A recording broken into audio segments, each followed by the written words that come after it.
भजन करने से क्या लाभ हो जाएगा? भजन ना करने से हानि क्या है?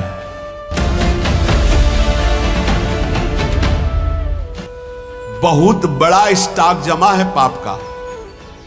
ये थोड़े दिन नाम जप करके अगर देखोगे कि ना तो नाम में मीठापन लग रहा है, ना नाम हमको सुख प्रदान कर रहा है लौकिक, ना हृदय में शांति, जलन बढ़ती जा रही, चुपचाप बढ़ाते जाना, नाम बंद मत करना। वो शुरू है पाप नष्ट होना। पूरे पाप नष्ट होकर जब हृदय निर्मल होगा तो नाच पड़ोगे, बीच में मत रुक जाना।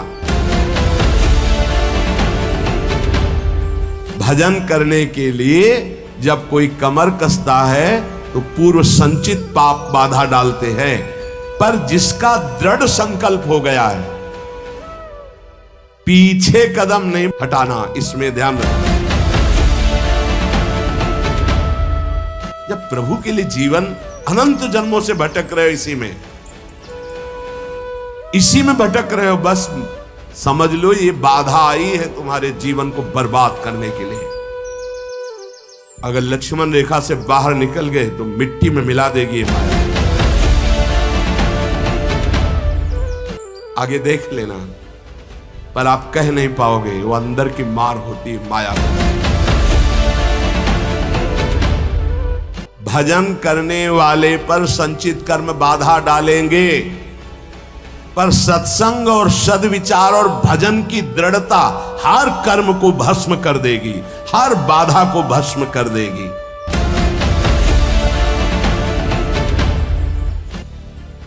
तुम्हारे जीवन में यदि किसी संत का संयोग है तो उसकी आज्ञा से जितनी जल्दी तुम्हारी इन बाधाओं का नाश होगा, उतनी जल्दी तुम्हारी साधना से नहीं होगा। यहां तक कि भगवान से भी बढ़कर भक्तों की संग की महिमा बताई गई। जिसका संतों से प्रेम हो गया तो और कोई साधन बने ना बने। प्रेम का मतलब हमारा तो हिम्मत नहीं, हमारा तो मन नहीं, पर हम अपने गुरुदेव को दुखी नहीं कर सकते। हमारे चाहे प्राण निकल जाए। संतों का प्रेमी होता है, भगवत प्रेमी होता है। जो भगवत प्रेमी होता है तो मूर्छावस्था में भी भगवत स्मृति रहती है। अब उसका मनुष्य जन्म कैसे हो जाएगा? भजन करने से क्या लाभ हो जाएगा? आप समस्त दुखों से छूट जाएंगे, आप अपने स्वरूप को प्राप्त हो जाएंगे, आपका परमात्मा स्वरूप से प्रेम हो जाएगा। भजन ना करने से हानि क्या है? भजन ना करने से विषय आपको बांध लेंगे, पापाचरण खूब होने लगेगा, आपकी दुर्गति हो जाएगी। दुख, अशांति, चिंता, अवगुण और अभाव और दुखिया स्वभाव, ये सब भजन ना करने पर प्रकट हो जाते हैं। देखो बड़े दुखिया स्वभाव है, पर रोते ही रहते हैं, दुख ये वो ऐसा विषय बांधे हुए हैं।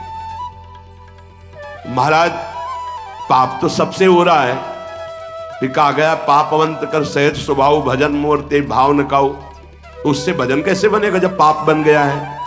भैया ये लाला बहुत कृपालु है, प्रभु बहुत कृपालु है। यदि तुम भजन की सोचोगे कि अब मुझे भजन करना है तो पाप नष्ट होना शुरू हो जाएगा। ये बड़े कृपालु हैं। अपिचेत सुदुराचारो भजते माम अनन्य भाग, साधुर समन्तव्य सम्यक व्यवसिता हिस्सा। महान दुराचारी भी सोच ले भगवान के सिवा मेरा कोई कल्याण नहीं कर सकता, बस मैं उसे महात्मा बना दूंगा।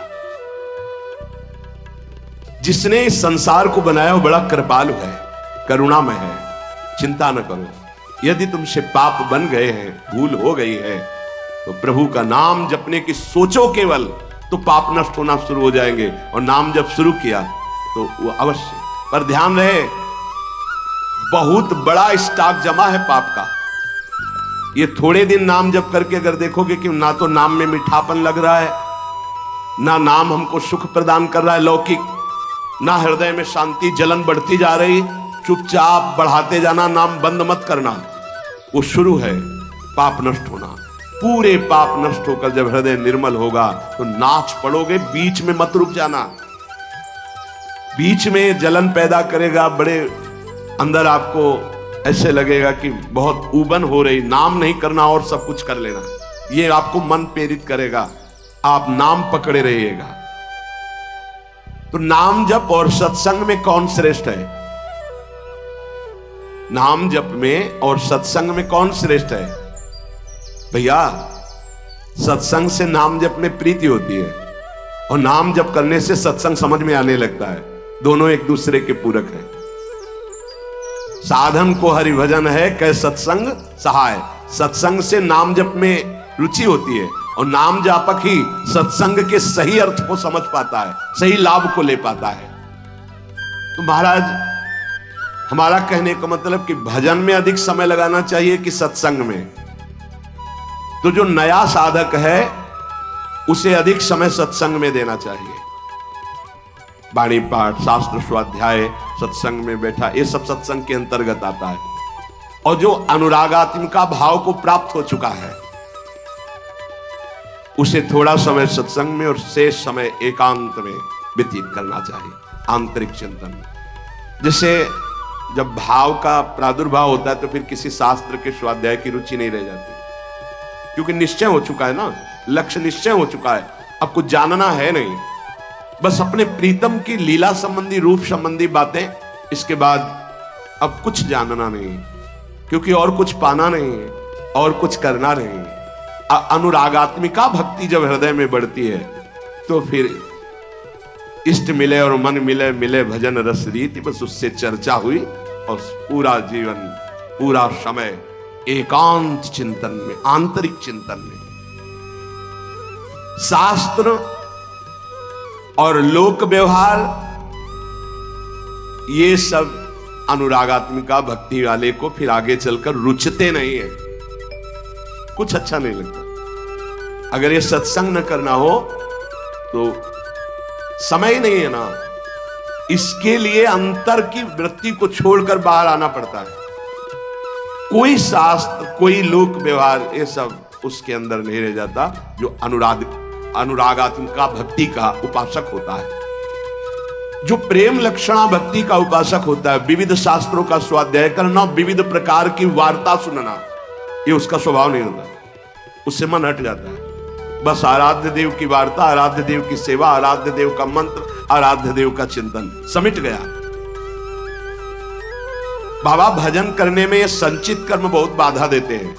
क्या ये बात सही है कि जैसे भजन में लगे तो कहो इतनी प्रतिकूलता आ जाए, इतना दुख आ जाए कि आपका भजन छूट जाए?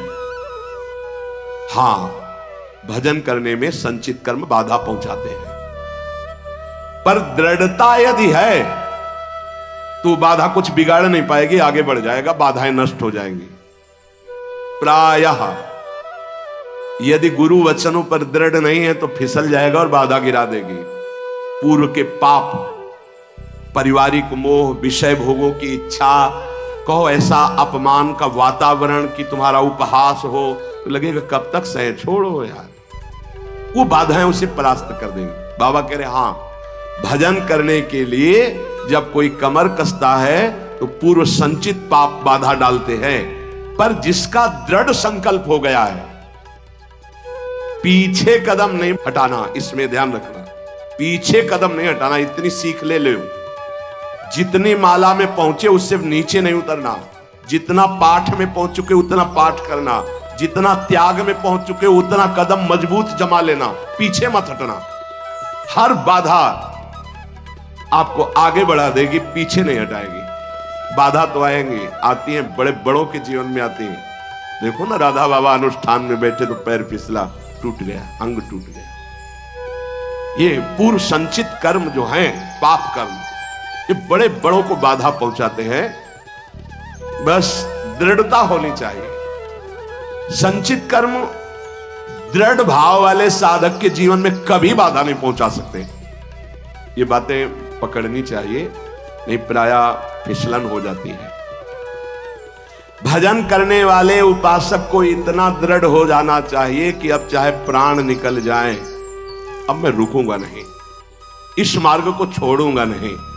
अब जो होगा देखा जाए, कोई बाधा नहीं परास्त करेंगे। एक कदम कदम पे बाधा आती, कदम कदम पे, क्योंकि पूर्व पाप बख्शेंगे थोड़ी आपको, वो तो आपको गिराना चाहेंगे। और अगर भजन चल रहा है, नियम ले लिया, गुरु वाक्यों पर चल रहे हो, तो वो खुद नष्ट हो जाएंगे, क्योंकि असत कर्म है वो। ये सत है, सत को कोई काट नहीं सकता, सत को कोई गिरा नहीं सकता, पर बाधा आएगी। रुकना नहीं है, झुकना नहीं है, टूटना नहीं है, पक्का। ये रोज सत्संग में सुन रहे हैं, मानो आपको रोज वो युक्तियां मिल रही जिससे आप आगे बढ़े। इसमें दृढ़ता के लिए सबसे पहला सत्संग है। पर यह है कि कुसंग भी बहुत जोर का होता है। यद्यपि सत्य के आगे कुसंग क्या है, पर आपको परिणाम में अगर बताएं तो 10 साल का सत्संग और 10 दिन का कुसंग, इतना प्रभावशाली। तो आप कहेंगे फिर सत्य का इतना धीमे प्रभाव पड़ता है, इसलिए कि बहुत जन्मों से हमारी इंद्रियां और सब कुसंग में राजी रही है। जैसे इस बिल्डिंग को बनाने के लिए कितने महीने लगे होंगे, लेकिन इसको गिराने के लिए दिन चाहिए, केवल 1 दिन, 2 दिन, 3 दिन। बनने में वर्ष लगे होंगे। ऐसे ही साधना की ऊंचाई पर चढ़ने में समय लगता है, सत्संग की बातों को जीवन में उतारने में समय लगता है, लेकिन भ्रष्ट होने में नहीं होता। 5 मिनट में भ्रष्ट हो जाओ। सत्संग, सद्विचार रहना, दूसरा दृढ़ता का, जो बाधा तुम्हें गिरा नहीं पाएगी। अब साधक के अंदर असद विचार पाए जाते हैं। ओखली पे सर रख दिया तो चोट गया, क्या गिनना। जब प्रभु के लिए जीवन अनंत जन्मों से भटक रहे हो, इसी में भटक रहे हो, बस समझ लो ये बाधा आई है तुम्हारे जीवन को बर्बाद करने के लिए। अगर लक्ष्मण रेखा से बाहर निकल गए तो मिट्टी में मिला देगी माया, मान लो प्रार्थना। अगर आप लक्ष्मण रेखा के अंतर्गत रहे, आज्ञा के अंतर्गत, तो बाधा तुम्हें परास्त नहीं कर पाएगी। नहीं तो जो दुर्गति का केंद्र है, आगे देख लेना, पर आप कह नहीं पाओगे, वो अंदर की मार होती है माया की। भजन करने वाले को संचित कर्म बाधा पहुंचाने के लिए आते हैं, पर बचा जा सकता है इसी से, सत्संग और सद्विचार। जीवन का हमारे जो बर्बादी का प्रभाव पड़ेगा पूर्व संचित कर्म, वो हमारे विचार बदलता है, ध्यान रखना। पहले बुरी दशा आने के पहले बुद्धि बदली जाती है। जब साधक का विचार बदलता है तभी घबरा जाते हैं हम, अरे अरे ये क्या। पर वो आक्रमण विचार में करता है, कर्म पहले विचार को बदलता है। यहां कह रहे सत्संग और सद्विचार, तुम्हारे अंदर असद विचार आने ना पावे। हे, कौन से मन से तुमने हां कहा, कौन से मन से तुमने भगवत मार्ग में उत्साह बनाया, कौन से मन से तुमने संसार से बैराग लिया। अब उस मन को क्यों भूल गए, दूसरा मन कैसे आ गया। मतलब पूर्व संचित पाप कर्म तुम्हें गिरा रहा है और तुम गिर रहे हो जानबूझ करके, पर हाथ नहीं पकड़ोगे तो गिर जाओगे। हाथ पकड़ाने का मतलब कि मेरे मन में तो आ रहा है कि मैं ऐसा कर लूं, पर आपकी क्या आज्ञा है। बिल्कुल अवसर नहीं देता साधक, आपकी क्या इच्छा है अवसर नहीं देता। सीधे बात, मैं ये नहीं करूंगा, मैं ये ऐसे मैं तब हंसी आती है। अय पुरुष संचित कर्म, तू मेरे से बलवान निकल गया, जा घसीट ले जा, आप क्या कर सकता हूं। मेरी कबड्डी के खेल में आउट हो गया, नहीं पकड़ पाऊंगा। अगर उपासना में आपका प्रवेश है तो एक प्रार्थना मान लीजिए हमारी।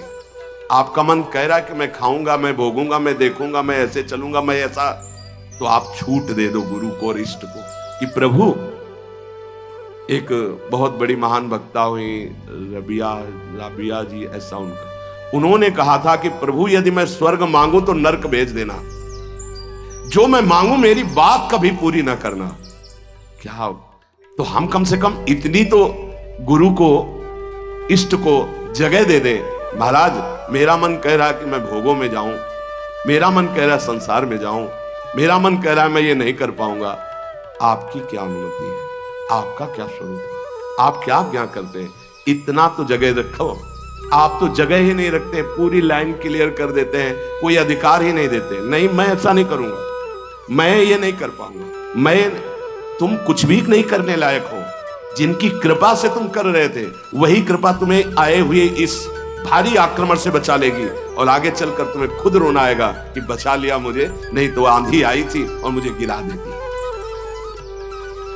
भजन से हर संचित बाधाएं भस्म हो जाएंगी।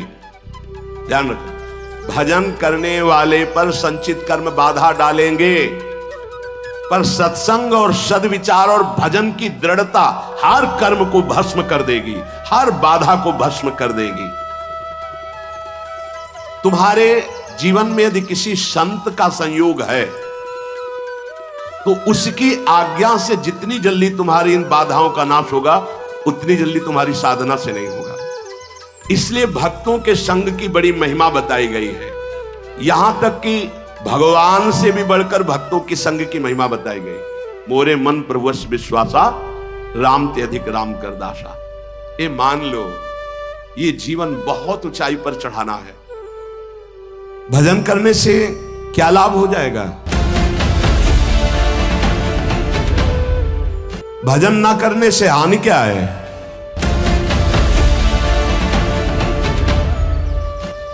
बहुत बड़ा स्टॉक जमा है पाप का। ये थोड़े दिन नाम जप करके अगर देखोगे कि ना तो नाम में मीठापन लग रहा है, ना नाम हमको सुख प्रदान कर रहा है लौकिक, ना हृदय में शांति, जलन बढ़ती जा रही, चुपचाप बढ़ाते जाना, नाम बंद मत करना। वो शुरू है पाप नष्ट होना। पूरे पाप नष्ट होकर जब हृदय निर्मल होगा तो नाच पड़ोगे, बीच में मत रुक जाना।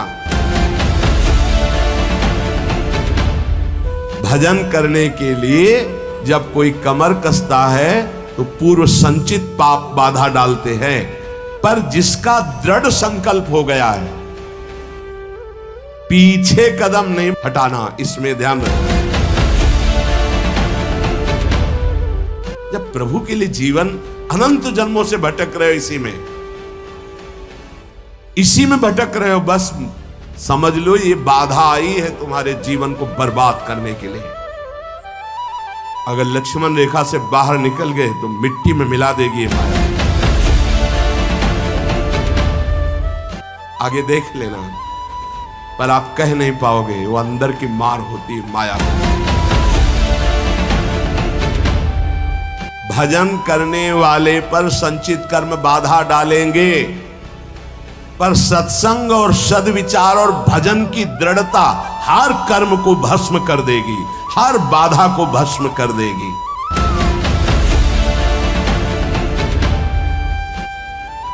तुम्हारे जीवन में यदि किसी संत का संयोग है तो उसकी आज्ञा से जितनी जल्दी तुम्हारी इन बाधाओं का नाश होगा, उतनी जल्दी तुम्हारी साधना से नहीं होगा। यहां तक कि भगवान से भी बढ़कर भक्तों की संग की महिमा बताई गई। जिसका संतों से प्रेम हो गया तो और कोई साधन बने ना बने। प्रेम का मतलब हमारा तो हिम्मत नहीं, हमारा तो मन नहीं, पर हम अपने गुरुदेव को दुखी नहीं कर सकते। हमारे चाहे प्राण निकल जाए, संतों का प्रेमी होता है, भगवत प्रेमी होता है। जो भगवत प्रेमी होता है तो मूर्छावस्था में भी भगवत स्मृति रहती है। अब उसका मनुष्य जन्म कैसे हो जाएगा? भजन करने से क्या लाभ हो जाएगा? आप समस्त दुखों से छूट जाएंगे, आप अपने स्वरूप को प्राप्त हो जाएंगे, आपका परमात्मा स्वरूप से प्रेम हो जाएगा। भजन ना करने से हानि क्या है?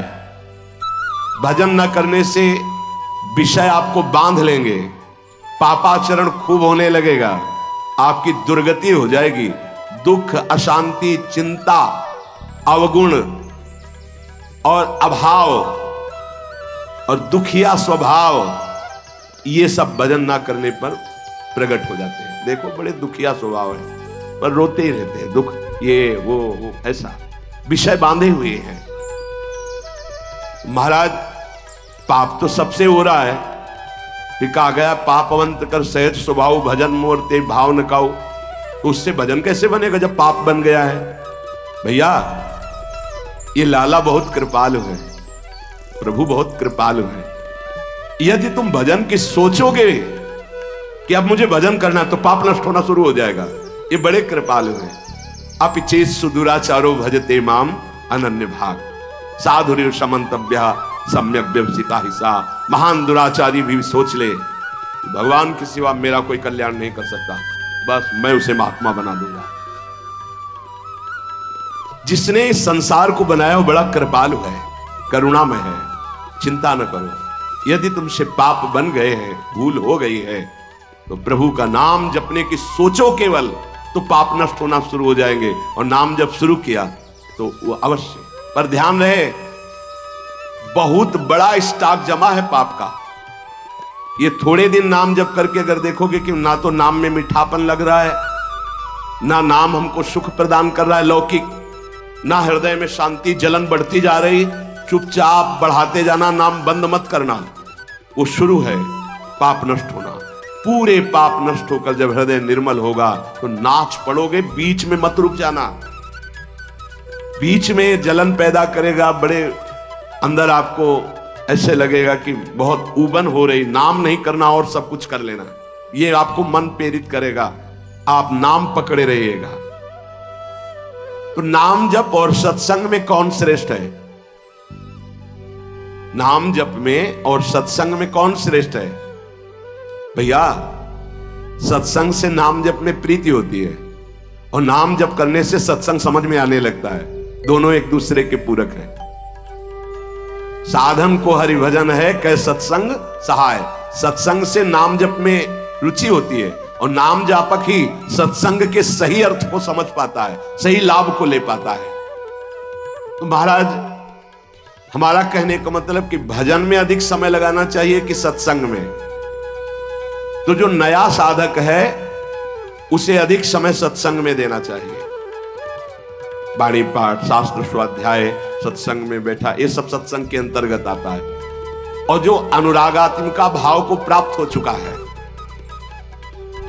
उसे थोड़ा समय सत्संग में और शेष समय एकांत में व्यतीत करना चाहिए, आंतरिक चिंतन। जैसे जब भाव का प्रादुर्भाव होता है तो फिर किसी शास्त्र के स्वाध्याय की रुचि नहीं रह जाती, क्योंकि निश्चय हो चुका है ना, लक्ष्य निश्चय हो चुका है, अब कुछ जानना है नहीं, बस अपने प्रीतम की लीला संबंधी, रूप संबंधी बातें, इसके बाद अब कुछ जानना नहीं, क्योंकि और कुछ पाना नहीं, और कुछ करना नहीं।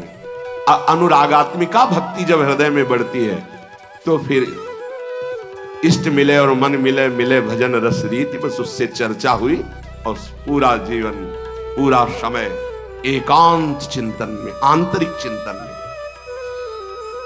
शास्त्र और लोक व्यवहार ये सब अनुरागात्मिका भक्ति वाले को फिर आगे चलकर रुचते नहीं है, कुछ अच्छा नहीं लगता। अगर ये सत्संग न करना हो तो समय ही नहीं है ना, इसके लिए अंतर की वृत्ति को छोड़कर बाहर आना पड़ता है। कोई शास्त्र, कोई लोक व्यवहार, ये सब उसके अंदर नहीं रह जाता जो अनुरागात्मिका भक्ति का उपासक होता है।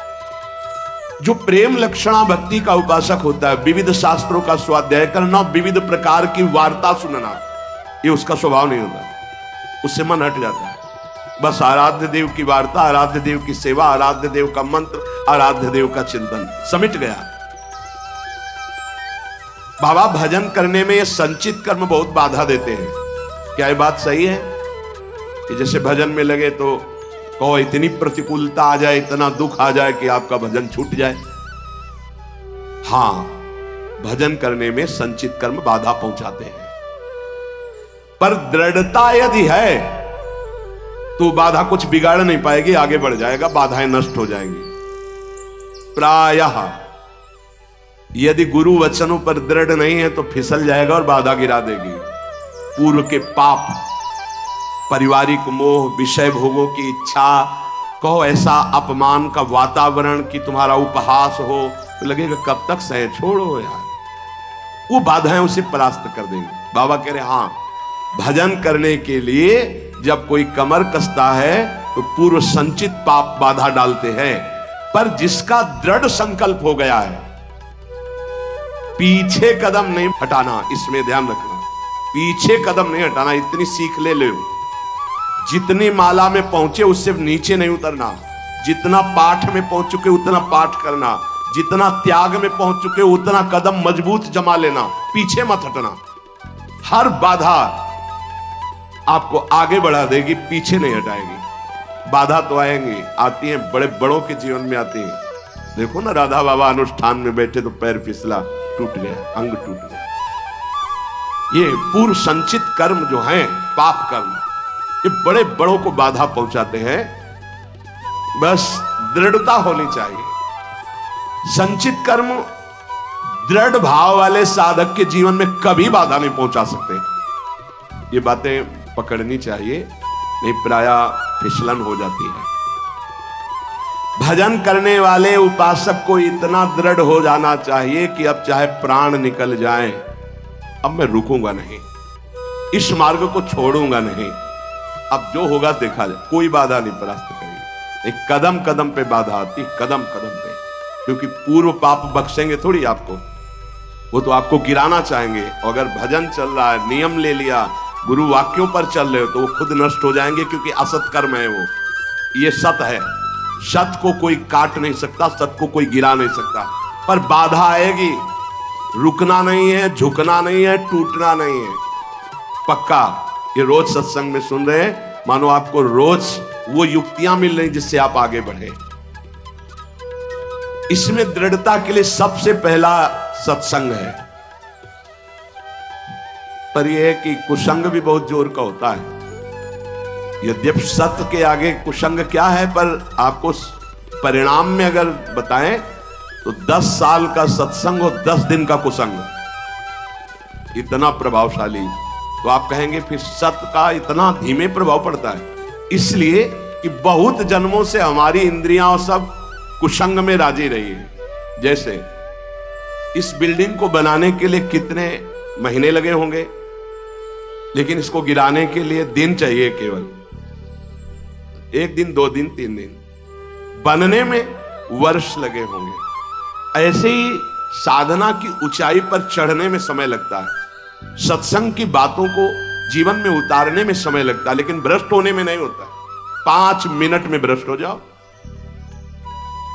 सत्संग, सद्विचार रहना, दूसरा दृढ़ता का, जो बाधा तुम्हें गिरा नहीं पाएगी। अब साधक के अंदर असद विचार पाए जाते हैं। ओखली पे सर रख दिया तो चोट गया, क्या गिनना। जब प्रभु के लिए जीवन अनंत जन्मों से भटक रहे हो, इसी में भटक रहे हो, बस समझ लो ये बाधा आई है तुम्हारे जीवन को बर्बाद करने के लिए। अगर लक्ष्मण रेखा से बाहर निकल गए तो मिट्टी में मिला देगी माया, मान लो प्रार्थना।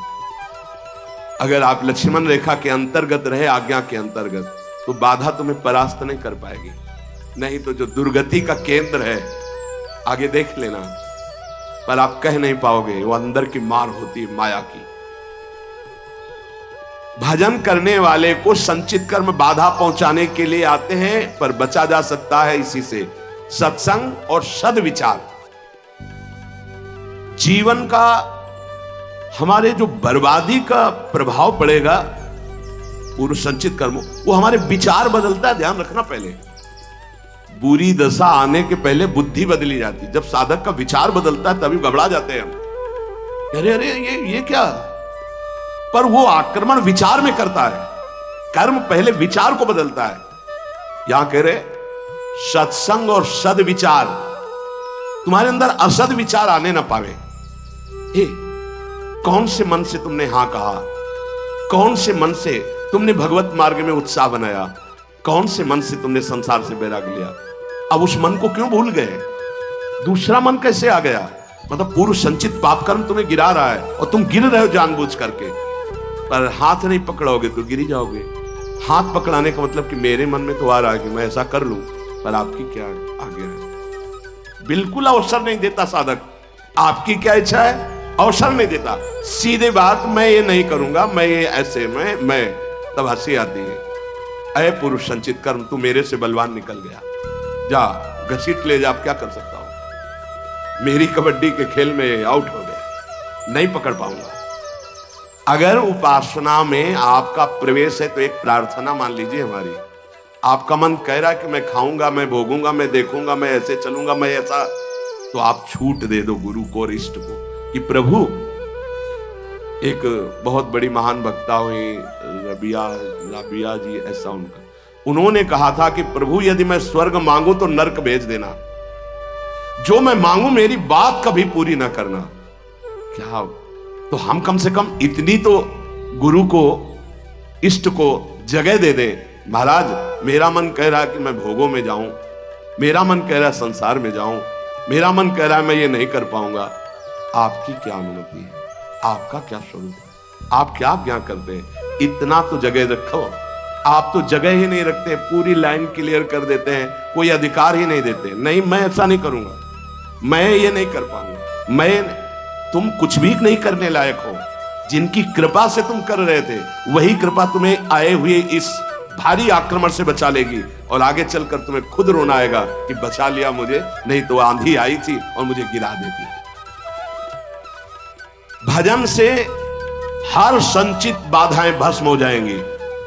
ध्यान रखो, भजन करने वाले पर संचित कर्म बाधा डालेंगे, पर सत्संग और सद्विचार और भजन की दृढ़ता हर कर्म को भस्म कर देगी, हर बाधा को भस्म कर देगी।